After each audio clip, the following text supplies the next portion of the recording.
नमस्कार dear students, KL polytechnic की online class में आपका स्वागत है। स्टूडेंट्स, आज हम लोग 3D का ही आगे का चैप्टर, जिसको हम लोग दिक् कोज्याएँ और दिक् अनुपात होता है, उसके बारे में पढ़ेंगे। तो डियर स्टूडेंट्स, देर ना करते हुए आज की क्लास प्रारंभ करते हैं। तो यहाँ पर सबसे पहली हेडिंग आती है दिक् कोज्याएँ।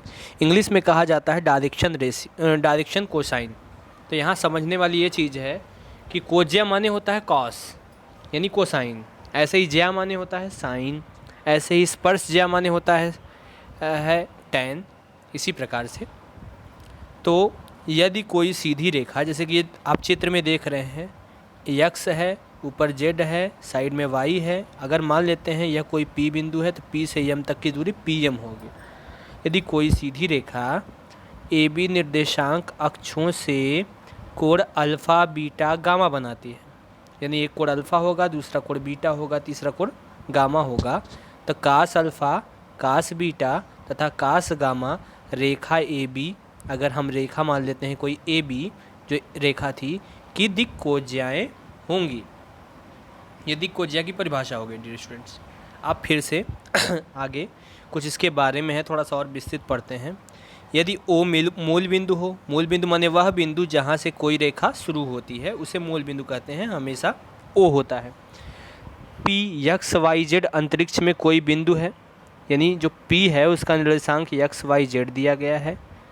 और ओ पी बराबर, यहाँ देखिएगा, ओ पी बराबर आर मान लिया जाता है। तब x बराबर यल आर होगा, y बराबर यम आर होगा, z बराबर यन आर होगा, जहाँ यल यम यन भी दिक् कोज्याएँ हैं।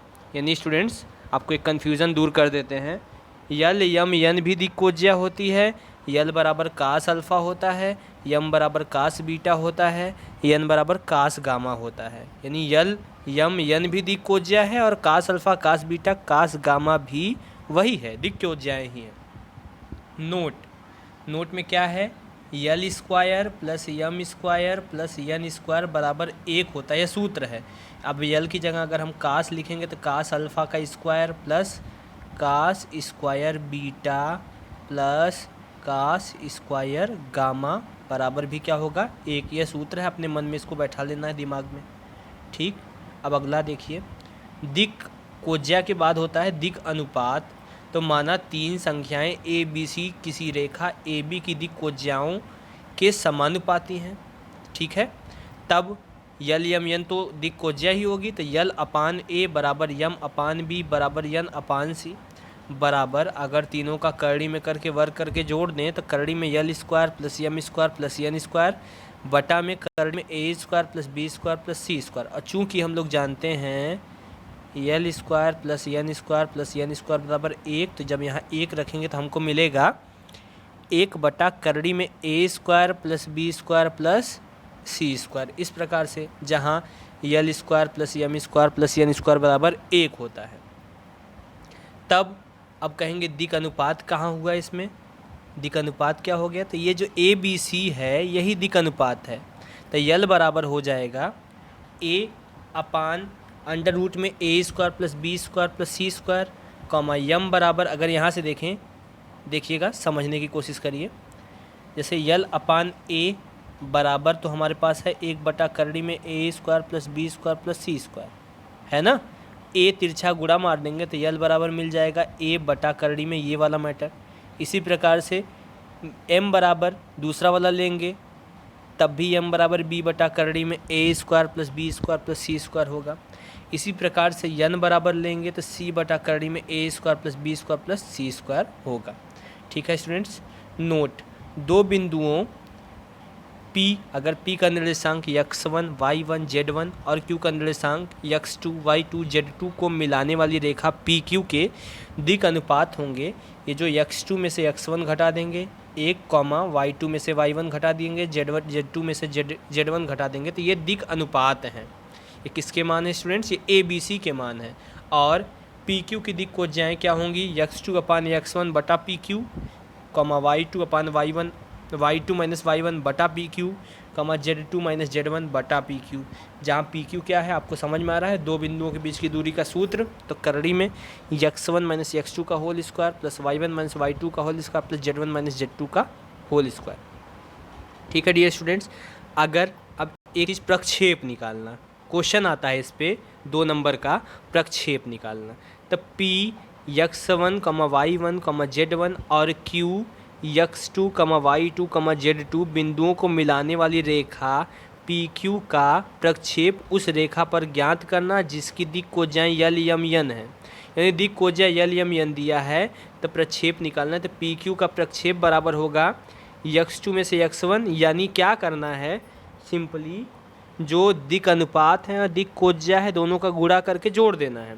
यानी x2 माइनस x1 ये दिक् अनुपात था, इंटू यल कर दिए, plus y2 minus y1 into यम कर दिए, plus z2 minus z1 into यन कर दिए। मान लीजिए कोड दिया होता तो x2 माइनस x1 ऐसे इंटू कास अल्फ़ा हो जाता, plus y2 minus y1 into cos beta हो जाता, plus z2 minus z1 into cos gamma हो जाता। ठीक है डियर स्टूडेंट्स, ये हमारे प्रक्षेप हो गए, कोई दिक्कत नहीं ना। अब आगे चलते हैं सवाल पे। यदि कोई सीधी रेखा x अक्ष y अक्ष से क्रमशः π/4 π/3 कोण बनाती है तो वह z अक्ष से क्या कोण बनाएगी, तो सिंपली समझने हैं। हम लोग एक सूत्र पढ़े हैं, cos square alpha plus cos square beta plus cos square gamma बराबर 1। यहाँ 2 कोण दिए हैं, अल्फ़ा बराबर 45 अंश और बीटा बराबर 60 अंश दिया है, गामा पूछा है। तो जब मान रखेंगे अल्फ़ा और बीटा का गामा निकालने के लिए, तो कास स्क्वायर π/4 प्लस कास स्क्वायर π/3 प्लस कास स्क्वायर गामा बराबर 1। अब कास स्क्वायर 45 का मान 1/2 में 2, काई स्क्वायर कास स्क्वायर 60 का मान 1/2 काई square plus cos square gamma बराबर 1 है। तो 1/2 में 2 का वर्ग करेंगे तो 1/2 आएगा, प्लस 1/2 का वर्ग करेंगे तो 1/4 आएगा, प्लस कास स्क्वायर गामा बराबर 1 है।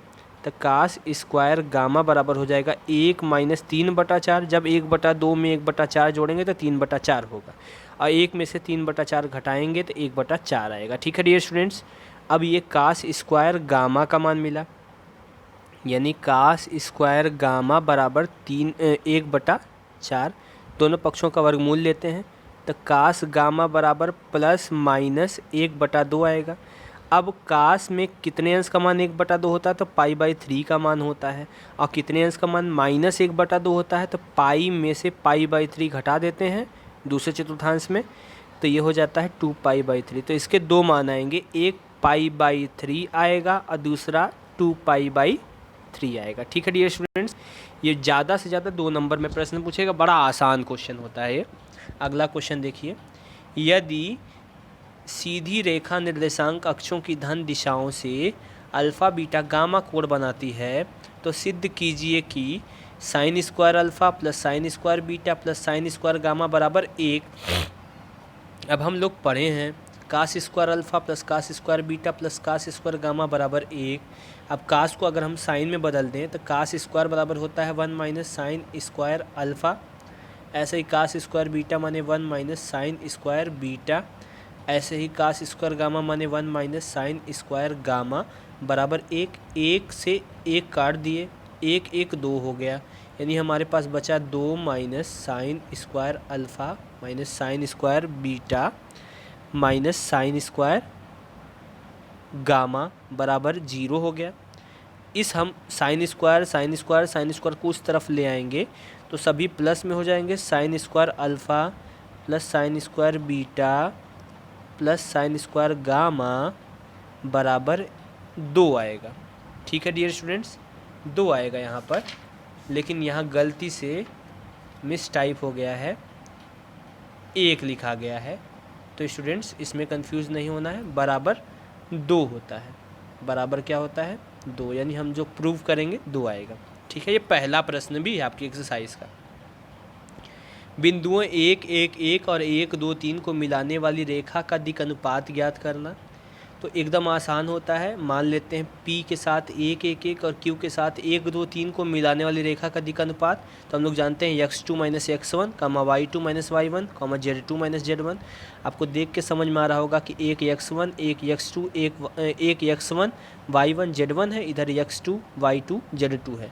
तो जब x2 में से x1 घटाएंगे तो 1 में से 1 घटाना होगा, कमा 2 में से 1 घटाना होगा, कमा 3 में से 1 घटाना होगा। जब 1 में से 1 घटाएंगे तो 0 आएगा, 2 में से 1 घटाएंगे तो 1 आएगा और 3 में से 1 घटाएंगे तो 2 आएगा। ठीक है डियर स्टूडेंट्स, ये क्वेश्चन नंबर 3 था। आगे बढ़ते हैं, इसी प्रकार के अन्य क्वेश्चनों को हल करते हैं। जैसे यदि ए और बी दो बिंदुओं, हाँ देखिए, यदि ए और बी दो बिंदुओं के निर्देशांक क्रमशः -1 2 3 और -1 3 2 हो तो ए बी की दिक् को ज्याय निकाला। तो सबसे पहले हम लोग दो बिंदुओं के बीच की दूरी का सूत्र रख के ए बी निकाल लेते हैं। तो ए बी आएगा, जब दो बिंदुओं के बीच की दूरी का सूत्र रखेंगे तो ए बी बराबर होगा करड़ी में x1 माइनस x2 का whole square plus y1 minus y2 का whole square plus z1 minus z2 का होल स्क्वायर। इसका मतलब -1, जब -1 करेंगे तो +1 हो जाएगा का होल स्क्वायर, 2 माइनस 3 का होल स्क्वायर, 3 माइनस 2 का होल स्क्वायर अंडर रूट में। अब देखो, 1 में से 1 घटेगा 0, 2 में से 3 घटेगा 1 का वर्ग और 3 में से 2 घटेगा 1 का वर्ग, 1 ही होगा तो 1 1 हो गया करड़ी में 2। यह ए बी का मान आ गया। अब ए बी की दिक् कोज्या के लिए क्या करना पड़ता है, x2 माइनस x1 बटा A B comma y2 minus y1 बटा A B comma z2 minus z1 बटा में ए बी। ठीक है डियर स्टूडेंट्स, इसका मतलब x2 माइनस x1 करेंगे तो -1 प्लस 1 बटा करड़ी में 2, 3 माइनस 2 बटा करड़ी में 2 और z2 का मान 2 था, 2 माइनस 3 बटा करड़ी में 2। तो 1 में से 1 घटेगा 0 हो गया, 3 में से 2 जाएगा 1 बटा करड़ी में 2 और यहाँ -1 बटा करड़ी में 2 हो गया। ठीक है डियर स्टूडेंट्स, यह था ए बी की दिक् को ज्याएं। अब 5वां क्वेश्चन देखिए, मूल बिंदु को 5 2 4 से मिलाने वाली रेखा, मूल बिंदु माने हो गया 0 0 0, 5 2 4 से, और दूसरा बिंदु है 5 2 4। ठीक है, 5 2 4 से मिलाने वाली सीधी रेखा का प्रक्षेप उस रेखा पर ज्ञात कीजिए जिसकी दिक् को ज्याएं 2/7 -3/7 और 6/7 हैं। तो देखिए स्टूडेंट्स, इसको कैसे लगाएंगे। माना P बिंदु ले लेते हैं जो कि मूल बिंदु था 0 0 0। ऐसे ही Q बराबर मान लेते हैं 5 2 4। अब यहाँ पे x1 हो गया 0, y1 हो गया 0, z1 हो गया 0, x2 हो गया 5, y2 हो गया 2, z2 हो गया 4। और हम लोग जानते हैं कि L बराबर कास अल्फ़ा, M बराबर कास बीटा, N बराबर कास गामा। कास अल्फ़ा का मान 2/7, कास बीटा का मान -3/7, कास गामा का मान 6/7 है। अब प्रक्षेप निकालना है, तो प्रक्षेप के लिए हम लोगों ने सूत्र पढ़ा है। देखिए, पी क्यू का प्रक्षेप x2 minus x1 into L plus y1 minus y2 into M plus z2 minus z1 into N. अब देखिए, आ जाते हैं अपने क्वेश्चन पे। तो इसका मतलब x2 minus x1 into L करेंगे तो x2 का मान 5 है और x1 का 0, तो 5 माइनस 0 गुणे यल का मान 2/7 दिया है, प्लस 2 माइनस 0 गुणे यल का मान -3/7 दिया है, प्लस z2 माइनस माने 4 माइनस 0 गुणे 6/7 दिया है। तो 5 दूना में 10, 10/7, 3 दूना में 6/7 और 6 चौका 24/7। तो 24 10 34 में से 6 जाएगा तो कितना आएगा 28/7। तो 7 चौक में 28। ये पी क्यू का प्रक्षेप कितना आ गया 4 आ गया। ठीक है डियर स्टूडेंट्स, उम्मीद है यह भी सवाल आपको अच्छे से समझ में आ गया होगा। यदि कोई कठिनाई होगी तो आप लोग कमेंट बॉक्स में कमेंट करेंगे। आगे देखिए, एक सीधी रेखाखंड पर प्रक्षेप 6 2 3 है। रेखाखंड की लंबाई तथा दिक् कोज्याएं ज्ञात करो। यदि रेखाखंड ए बी है और उसकी दिक् कोज्याएं यल यम यन है, ये मान लेते हैं, तो यल बराबर होता है 6/AB, यम बराबर होता है 2/AB और यन बराबर होता है 3/AB, क्योंकि 6 2 3 दिया है। अब यल स्क्वायर प्लस यम स्क्वायर प्लस एन स्क्वायर बराबर 1 होता ही है, तो दोनों का स्क्वायर करके जोड़ दें। 6 का स्क्वायर हो गया 36/ab स्क्वायर, प्लस 2 का स्क्वायर 4/ab स्क्वायर, और 3 का स्क्वायर माने 3 त्रिका 9/ab स्क्वायर, तो 36 4 40 9 49/ab square. A B square का तिरछा गुणा करेंगे तो ए बी स्क्वायर बराबर हो जाएगा 49, तो ए बी बराबर आ जाएगा 7। ए बी बराबर कितना आ जाएगा? 7 आएगा। अब यल बराबर हो गया 6/7, यम बराबर हो गया 2/7, और यन बराबर हो गया 3/7। तीनों मान मिल गए, यल यम यन दिक्कोज्याय मिल गई। ठीक है डियर स्टूडेंट्स, उम्मीद है ये पूरा सवाल आपको समझ में आया होगा। इसके बाद आपको अगली टॉपिक होगी, अच्छा एक्सरसाइज में 8 प्रश्न दिए गए हैं, जिसमें से 6 क्वेश्चनों को हमने लगा दिया है।